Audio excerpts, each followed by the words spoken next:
No site da imobiliária diz que a casa teria luz elétrica, água de um poço e água ligada à rede. 2 lareiras, uma na cozinha e outra na sala de estar, entre outras coisas.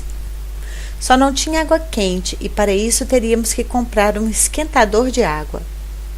Portanto, teríamos, quando chegássemos, água fria e luz elétrica. Toda vez que eu conversava com a Greta, ela falava que tinha que me ensinar alguma coisa sobre a água. Para mim, o mais importante eram as chaves.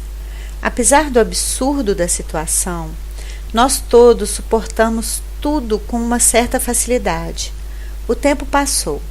Ela chegou às 10h30 e não quis saber de animais sofrendo ou pessoas cansadas. Estava indignada por estar ali em pleno domingo trabalhando. Ela se esqueceu que foi ela mesma quem assumiu o compromisso. Poderia ter dito que não podia e a Sônia teria resolvido de outra forma. Ela também se esqueceu que recebeu 5.000 euros pela venda dessa casa e que também tinha alguns compromissos com o vendedor. Estava irritada, tinha os olhos de quem chorou muito e o namorado a tiracolo. Ele a protegia como uma criança indefesa, mas também, numa certa hora, me perguntou: "Foi nesse carro que vocês dormiram?"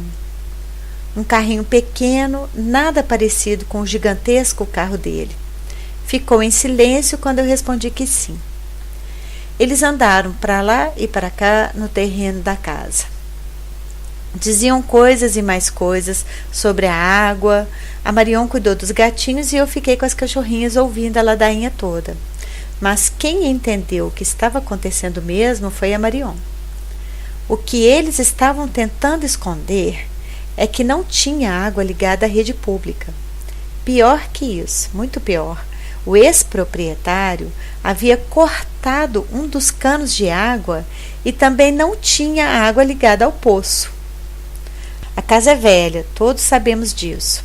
A estrutura da distribuição da água foi feita artesanalmente. Primeira mentira: a casa nunca tinha tido água ligada à rede pública.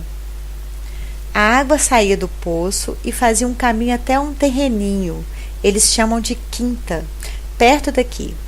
A água subia até lá e voltava com uma certa força, passava pela lareira, que tem um caldeirão dentro, e a água era aquecida assim e era distribuída para a casa. Vendendo a casa, esse senhor perdia o direito à água do poço, mas ele não resistiu à tentação e pegou a bomba que levava a água até lá. Para isso, ele teve que cortar um pedacinho do cano, só um pedacinho. Ele tinha combinado com a Greta que ela resolveria isso, ou seja, emendar o cano. Simples assim. A Greta não fez isso e também não pediu a ligação da água da rede pública. Ele, super solícito, trouxe um balde da quinta dele e no outro dia mais 5 baldes novinhos. A Greta voltou nesse dia, domingo, mais 2 vezes. Ela teve que ir à imobiliária pegar as chaves da portinha que ligava a bomba e depois trouxe a escritura da casa. No outro dia, pela manhã, teríamos que ir à Câmara para providenciar a ligação da água.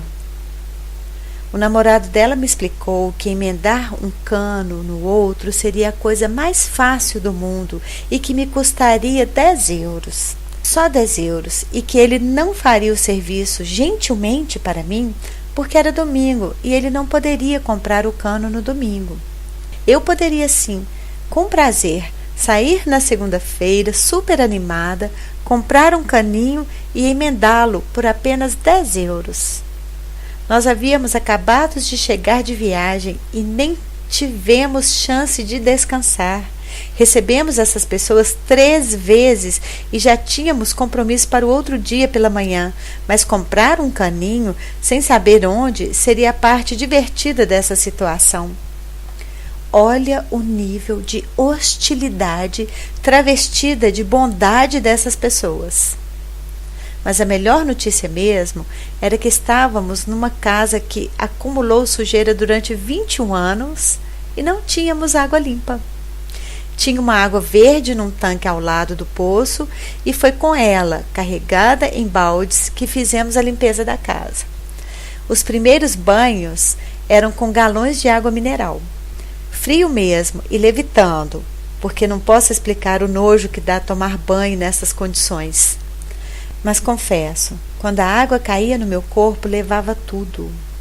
Não só a sujeira, mas a raiva, a incompreensão dos fatos, o sentimento de injustiça. Às vezes, para se lavar a alma, é preciso muito pouco. Estar na nova casa, limpa ou suja, com ou sem problemas, compensava tudo.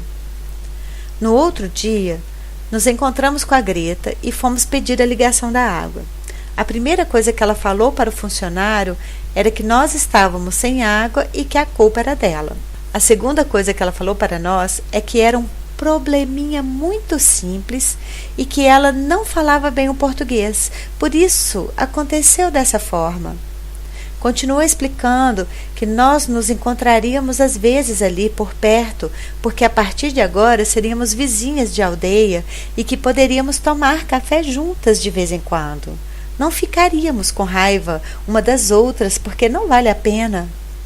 A Greta se vê como uma pessoa muito boa.